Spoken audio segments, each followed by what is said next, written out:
right, guys. There is a new version of Spider-Man out there on Disney Plus. We got the first 2 episodes dropped this week, and it's your friendly neighborhood Spider-Man. It's an interesting take.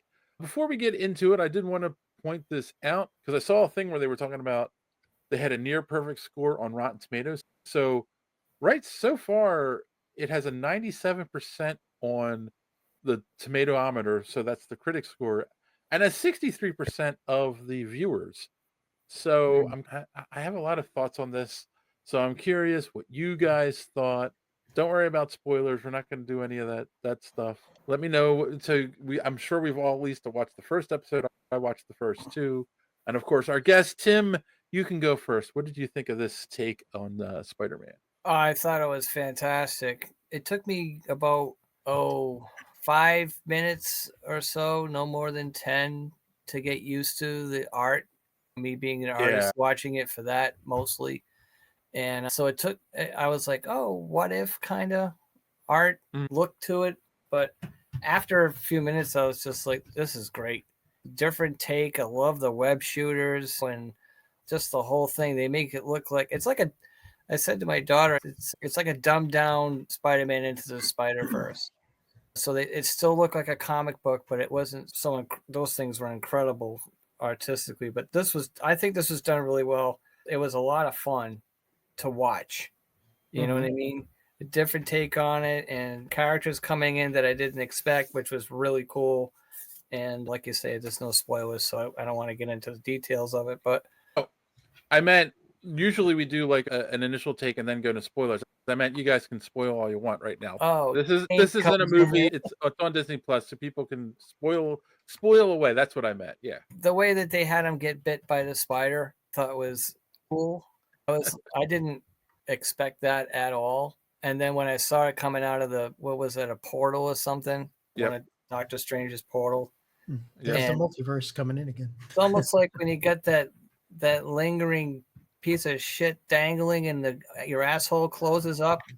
That's what happened with that. It just snapped the web and the spider fell. That's what went through my mind a little bit. Dingleberry. So Dingleberry on a string. Yep. Tim, do you need to go to the bathroom? Just you can be honest. I mean, I'm after I haven't gone in quite a while. I'll be okay. No, but I thought it was great. I thought it was a lot of fun. I watched both episodes back to back, and the second episode landed on an awesome cliffhanger. Yeah. I was just like, whoa. On the same idea as, what was it, No Way Home? Was it No Way Home? Or where James Jonah Jameson figured out who was Peter Parker. Oh, yeah. No Way Home ends with no. Far From Home ends with that. Far From Home, yeah. That's No Way Home. So that went through my mind. I was like, oh, okay, here we go. But it's Norman Osborn that saw it on camera or whatever and stuff. So little similarities there, like the scene where he comes home and Aunt May's on the couch. I was like, oh wait, it's Tony Stark, and it's not. And it is a shot-for-shot recreation of the Same music too. Same music. Yep. Same song. But I love I've seen some clips where he's got a different suit on. I don't even know if that's him. Yeah, well, it's a white and black suit. We'll get to that in a second. Oh. What did you think, John? I liked it. I'm surprised that tomato score is down on the audience side. The critics seem to like it, and I usually don't agree with the critics, but I did like this. It's a new take. There's been, I don't know how many Spider-Man animated series now. Like we've seen, and I'm talking since at least a dozen. I'm talking since the early 70s, 60s. The original series. Oh, right, the 60s, before. where he's swinging through and they have the same background for 5 minutes go by. Yep. Yeah. They were saving a lot of money there. I like it. It's an interesting thing, especially with Osborn on that cliffhanger, because now you don't know where the hell it's going to go. Because normally you know what the beats are, but that's a different song. So I'm interested to see where that one goes. Okay. It definitely is a little bit preachy on the political end, But outside of that, I feel that this series, the first 2 episodes that I watched, really did keep to the essence of Peter Parker. I think that the representation of the main character of the series, again, for someone that isn't the biggest Spider-Man fan, still did keep that frantic essence of Peter Parker, the boy genius in high school that keeps being late to everything because he's using his power responsibility. However, with that said, in this series, he's not in some slick new Tony Stark suit. He's very low tech, where he's got an obvious, some sort of tank that he carries on the back of him in order to shoot his webs. So they're going away from the Toby Maguire, hey, it's just coming out of you like other white substances that come out of people, particularly males. That really didn't hit me until the second episode, though. I felt the first one was a little bit preachy. I don't know how I feel about the new origin. As Tim mentioned, this spider thing came out of Portal instead of it just being a radioactive spider. So that definitely is going to be the biggest pivot point there from his origin in the comic books. Outside of that, though, they went really quick into, hey, he was bit by this alien spider, and boom, here he is. Now he's Spider-Man. Like they went light speed between those two moments. So I was a little bit confused. But overall, though, I felt the second episode was a very good reputation of the character of Peter Parker and Spider-Man. Now, with that said, that's right, 500-pound elephant in the room. I'm going to address you. If you're not a fan of race and gender swaps, you're going to be upset by this series. I can already tell that. I personally don't care. I think it worked just fine. But if you're a part of that group, probably didn't like the acolyte too much. There's a Venn diagram there, and you guys intersect. But again, if you don't like race and gender swaps, you might be aggravated by this series. I personally wasn't. I thought it was pretty good. Okay, I don't believe you Why? There went you go, there. Dave. The Spider-Man fan. Let's go. Can I ask a question? Why did you think it was preachy? I didn't think it was preachy. That's why. No. Why Don thought it was preachy? I thought the first episode had some liberal talking points. Definitely seemed like they made this one before the election results. With that said, guys, politically, and cue up T'Challa if you want. Listen, What are you doing? We don't do that here. I believe in universal health care and the Second Amendment. So go. I don't understand what the liberal points were. Okay. Okay. Wait, do I have to repeat myself? Do I have to repeat myself? What are you doing? We don't do that here. Yeah. Love it. I don't think it was preachy. I don't, and I'm usually with you, Don, on that stuff. I don't care about the race and gender swaps. They've done that before. They're gonna They can be bad though, Dave. Like they can be bad, but this didn't seem to matter. Dr. Connors is a woman now. Okay, I don't. Whatever. There is an argument to be made that there are probably more African Americans, especially in the inner city in New York, than there are other races. So maybe that makes more sense to people. Like, okay, fine. And it's not even a lot of the same. You don't have your normal Betty Brant and Flash Thompson. They're all different characters who end up being Tombstone and the Lizard and all of that fun stuff that's coming in the future for this show. That being said, put all that aside, we recently reviewed Absolute Batman, Absolute Wonder Woman, and Absolute Superman on this show. And these are brand new takes on classic characters. And Absolute Batman, I said, oh, you got to walk away from it and say, this isn't the Batman I'm used to. This is a brand new character and brand new take.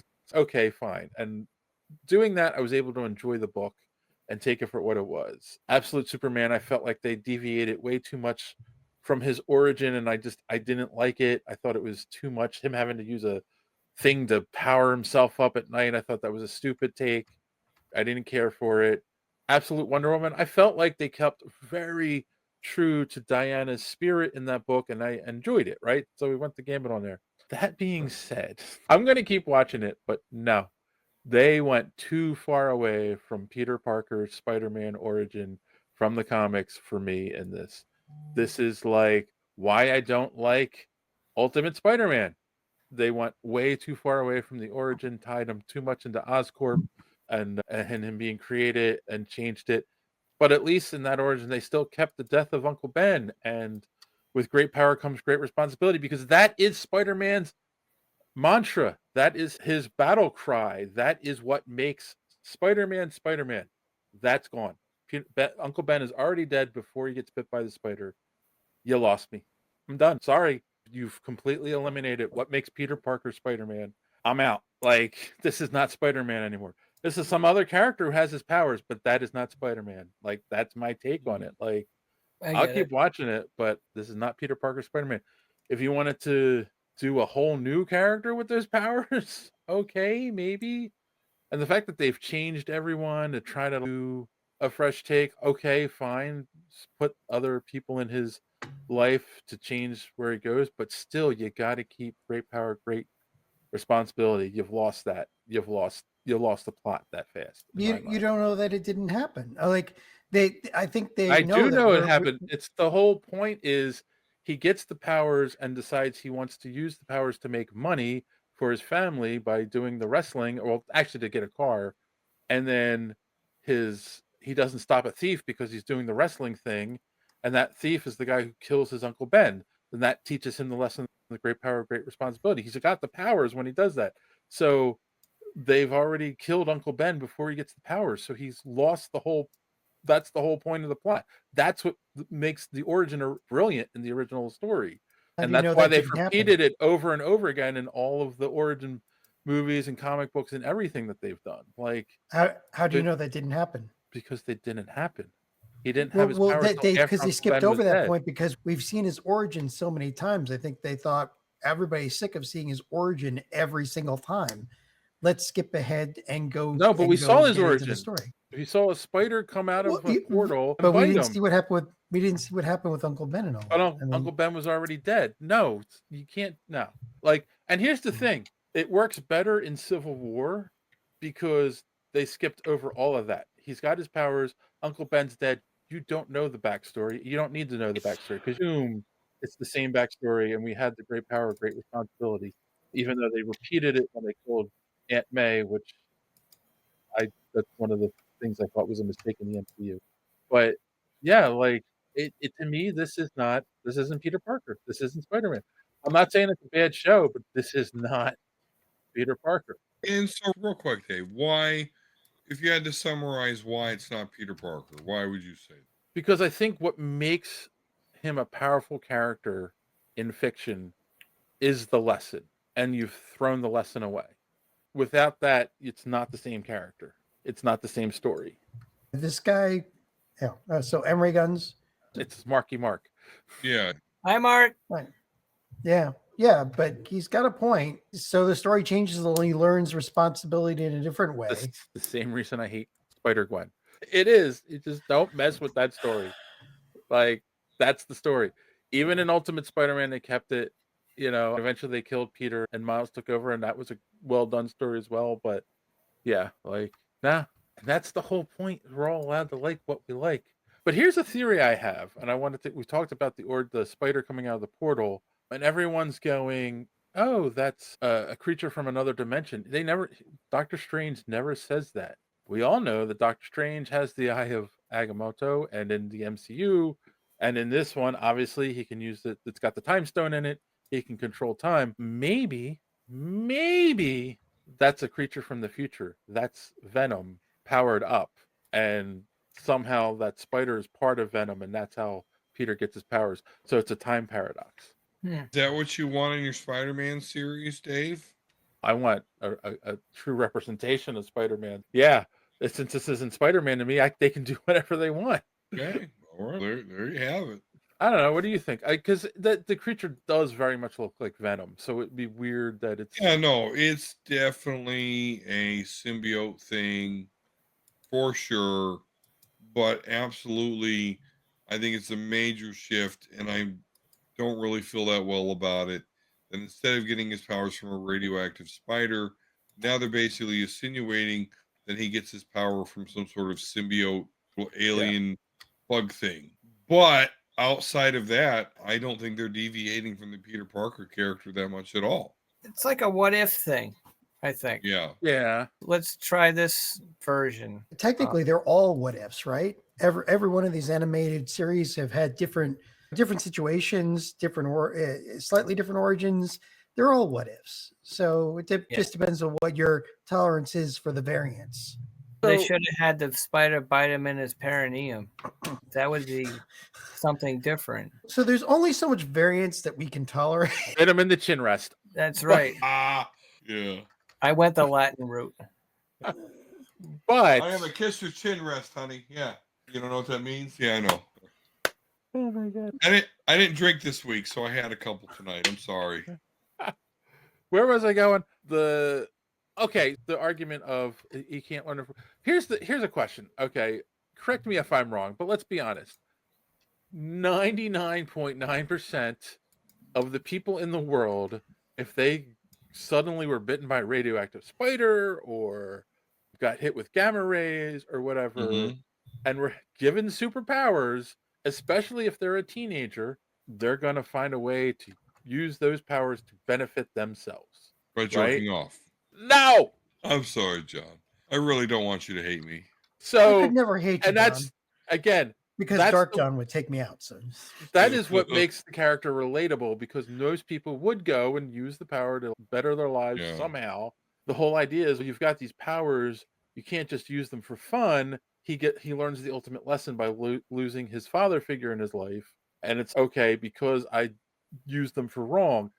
In this, it's just he makes a homemade costume with a jersey and decides to go fight crime, and there's no explanation on why he's doing it. And it's just, that doesn't work for me. I mean, it's interesting that we're in a world that already contains other superheroes. Obviously, Doctor Strange, they showed Captain America. He mentions Tony Stark. So, and the arc reactor. So we know all of that exists. It is a full Marvel universe. Right. So I'm just waiting for the X-Men to pop up, because the Spider-Man and the X-Men is a thing. yeah. Because technically he was mutated by that bite, but he wasn't born immune. And they do have the rights now, Don. Yeah. Great So- Malkin Lane, baby. Let's go.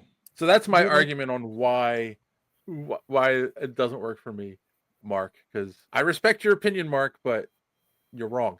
I'm surprised by that, Dave. I thought that you would really enjoy this series, particularly by the second episode. I thought they really characterized Peter very well. And here's the interesting thing too, because Tim, you mentioned the other suit, and we know from the trailer that he gets the suit from Norman, right? So basically, Norman Osborn's taking the place of Tony Stark in the MCU in this version of the Spider-Man story, and he gives him the suit, and it's very reminiscent of the Future Foundation version of his suit that he wore in the Fantastic Four comic when he was part of the Fantastic Four for a short time after they killed off Johnny Storm.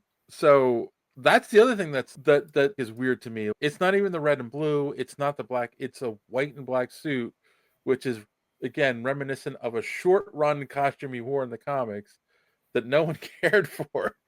But they went, "Oh, that's the suit we're going with." I thought that was a weird choice. I have a feeling that's the third episode is when he gets that suit. I don't know. Tim? What do you think? You're an artist. You're a visual guy. What do you think of the suit? The suit with The homemade suit. Let's start with that. The homemade suit. The homemade suit, I think, is brilliant. Yeah. Because I didn't expect it. I didn't expect him having to turn the valve on to get it to work. Yeah. And that's got to be really bulky to move around in, and so on and so forth. And the tubes coming up, and those can be broken really easy. And I was expecting all of that to happen too. I was expecting it to be a pain, cumbersome unit, and maybe one of those tubes getting broken and stuff. But none of that happened. So I thought that was pretty original, to be honest with you. It's gotten caught a few times, so it may unexpected. happen. Huh? It's gotten caught a few times, so it may happen. Yeah, I think they're going to go that way eventually. Yeah. And the new suit, I'm anxious to see. It looks pretty high tech. We'll see what happens with that. So I think there's going to be a lot of, I didn't see that coming with this series. Yeah.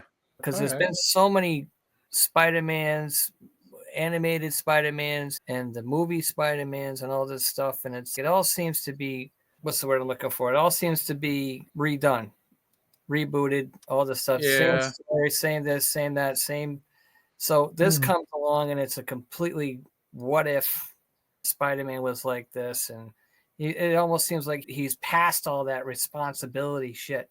So he didn't really need to have Uncle Ben tell him that. So that they're past that. They're more interested in him in this new universe, as it were, with this. So I don't know what to. That's the thing. I don't know what to expect. I didn't expect Norman Osborn to take him under his wing like Tony Stark did, per se. There's got to be. I'm sure there's something in it for Osborn, but I can't wait for the other episodes. So we'll see what happens. That's bad, right? Like Osborn is going to screw that up, right? He's not Tony Stark. He's not altruistic. No. He's going to. My- That makes me nervous. That's My- why I want to see what happens with the rest, because Osborn, that's not a good person for him to find out. My son has a very interesting theory, but it goes along with Thrawn says, because Thrawn says like that suit's been available in a lot of the games, so maybe they're trying to draw in the fans of the games to watch the show. And one of the story in Spider-Man 2, which I'm currently playing, but I know that the story is that, and they did this in one of the cartoons as well. Harry's actually sick, and he's got some rare disease, and they create the Venom symbiote to heal him, basically. And so it's a lab experiment. It's not an alien. My son's thinking Norman gives him that suit, and it's reading all his biometrics and learning about him, and they're saving all that information so they can create the Venom symbiote. And thus, that makes sense. That's why, like, my brain went to, oh, there's a time paradox, and that's the suit going crazy, and Strange trying to stop it, and creates that portal that goes back in time instead of just to a different location. So just a thought, but I like that theory. And again, it goes along with the idea of drawing in the people who are fans of those games, because those games are huge. Yeah. I don't know if any of you have played them. I know, Don, you're a big gamer. I don't play games. No, Don might be drunk. Whoa, bit. Okay. That can looks like Spider-Man's thing that he has. For Yeah. Jeez, does it have a valve on it? Don knows a lot about Spider-Man's thing. He's got the Peter tingle. Don, go drunk. You're home. My wife has no idea what's in store for her in about 15 minutes. I think a slap in the face is in store for you. Probably. Ew. No, not at all. My lovely wife will acquiesce. Okay. Keep telling yourself that. Keep telling yourself that. I know. You're right. Been a long time since I've acquiesced. Need consent, though. I need consent. If I don't get consent. Last time I did that, I had to pay for dinner. So That's a knee slapper. laugh anytime, John. It's okay. It's all right. Is this too fast? Yeah, my boy John struggles, man. I don't know what that's about, but I can slow down. I really. I'm good. That's I'm what good. she said. That burns my perineum. Stop. Wow, what time is it? It's time to wrap up, I think. Have you ever done stand up, Tim? You should think about it. I have actually. Oh, okay. I have. But I stopped because people just laughed. That does at not surprise me at all. me. Wait, I'm sorry. You stopped because of what, Tim? I stopped because people just laughed at me. So I just. That's what they're supposed to do. All right. Damn it, Tim. I All right. Okay. All right. John's uncomfortable, so I guess we'll wrap this conversation up a little bit. Are we all going to keep watching it? I'm going to keep watching. I it 'cause am, I'm yeah. interested. Yeah. Yeah. I totally am. I got to tell you, we didn't touch upon this at all, but I love the animation. I love the comic style of this. I love them showing the panels. And honestly, I think the comic book should look like this. Okay. And again, outside of the race and gender swaps, which I don't care at all, I think it's really fun. I do. I thought it was really fun. Yeah. I really had a good time, particularly with the second episode. Yeah, I'm all on it. I'm on it. It's enjoyable. Very much. Lots of fun. I mean, Right there with him. love it. Again, I'm curious where the story goes, but it's just not Spider-Man to me. That's the best thing I could say. I don't hate it, but it's not Spider-Man. We'll call him Perineum Man. How's that? There you go. Perineum Oh, Man my. it is. We're gonna round that joke out right there. That's gonna fit.